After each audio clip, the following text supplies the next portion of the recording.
আমাদের অধিকাংশের বাড়িতে সকালবেলার টিফিন মানেই কিন্তু ব্রেড। আর ব্রেড বলতে যেটা প্রথমেই মাথায় আসে সেটা হচ্ছে হয় ব্রেড জ্যাম, না হলে বাটার ব্রেড, আর তা না হলে ব্রেড অমলেট। তো এইগুলো খেতে খেতে বোর হয়ে গিয়ে আজকে ভাবলাম যে না, একটা নতুন কোনো রেসিপি ট্রাই করা যাক। আর যদি বানাচ্ছি কোনো একটা রেসিপি তো আপনাদের সঙ্গে সেটা শেয়ার করি। আসসালামু আলাইকুম, কেমন আছেন সবাই? বিনুর বিশ্বে আপনাদের সবাইকে জানাই স্বাগত। চলুন তাহলে রেসিপিটা শুরু করা যাক। আমি 3টে আলু সেদ্ধ করে নিয়েছি।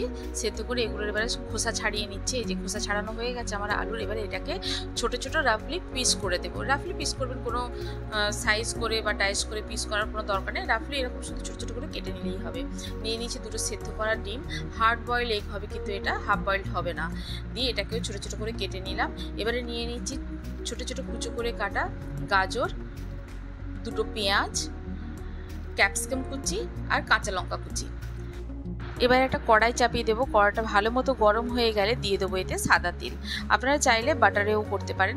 আচ্ছা, সাদা তেলটা যখনই গরম হয়ে যাবে তখন কড়ার গায়ে তেলটাকে এইভাবে আমি লাগিয়ে নেব চারদিকে।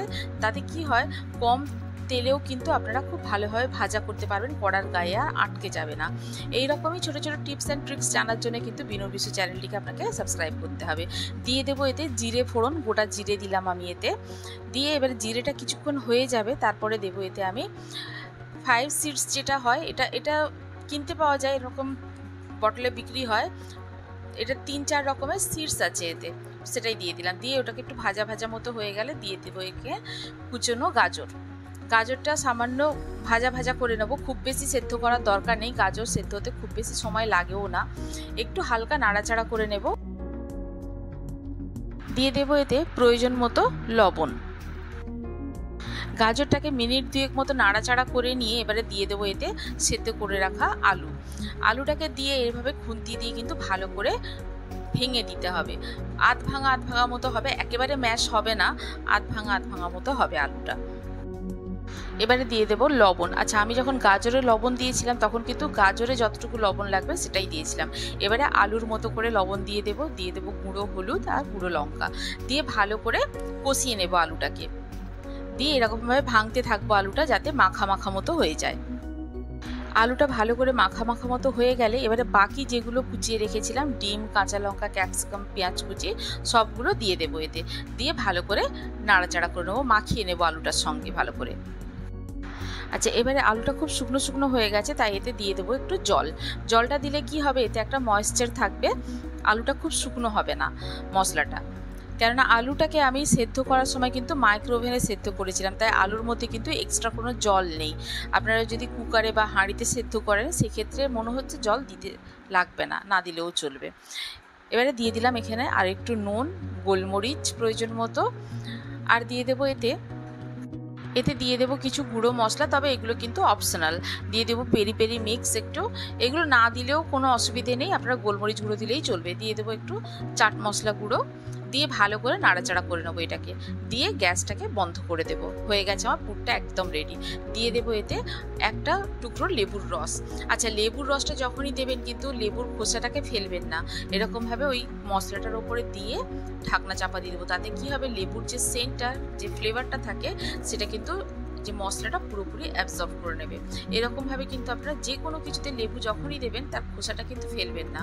গরমে কি হয়, যে লেবুর যে ফ্লেভারটা থাকে সেটা কিন্তু যেটাতে দিচ্ছেন লেবুর রস সেটা কিন্তু পুরোপুরি অ্যাবজর্ব করতে পারবে।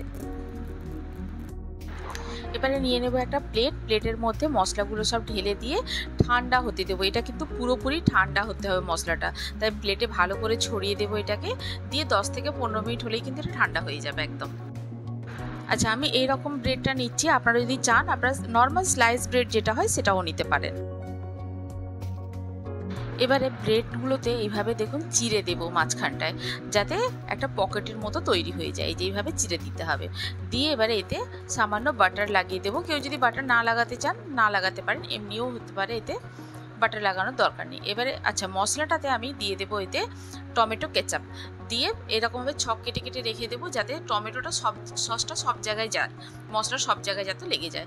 এবারে ব্রেডের ভেতরে এই মশলাটা দিয়ে ভরে দেবো পুরোটা দিয়ে।